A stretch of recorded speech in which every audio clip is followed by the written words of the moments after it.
પુરુષોત્તમ માસમાં ભગવાન શ્રી વિષ્ણુને એકમાત્ર તુલસીનું પાન ચઢાવવાનું ફળ શું મળે? ચાલો આપણે આ વિડીયોમાં જાણીશું. જો મિત્રો તમે આ અમારી ચેનલમાં નવા છો તો ચેનલને સબસ્ક્રાઈબ જરૂરથી કરો, જેથી અમારા દરેક વિડીયો તમારા સુધી પહોંચી શકે.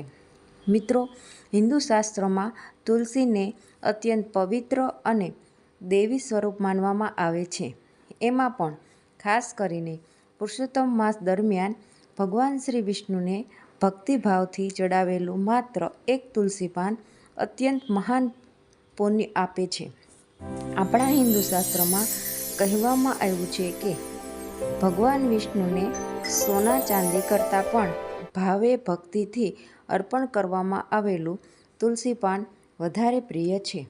એટલે જો કોઈ ભક્ત સાચા ભાવથી ઓમ નમો ભગવતે વાસુદેવાયનો મંત્ર બોલીને તુલસીપત્ર ભગવાન શ્રી વિષ્ણુને અર્પણ કરે, ત્યારે જ ભગવાન વિષ્ણુ તેની સર્વ મનોકામના પૂર્ણ કરે છે તથા તેના ઘરમાં સુખ, શાંતિ અને સમૃદ્ધિ આવે છે.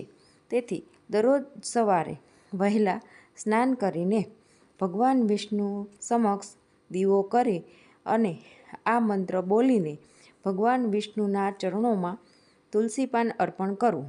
પરંતુ યાદ રાખવું કે તુલસીજીને ક્યારેય ગુસ્સાથી કે અશુદ્ધ મનથી તોડવી જોઈએ નહીં.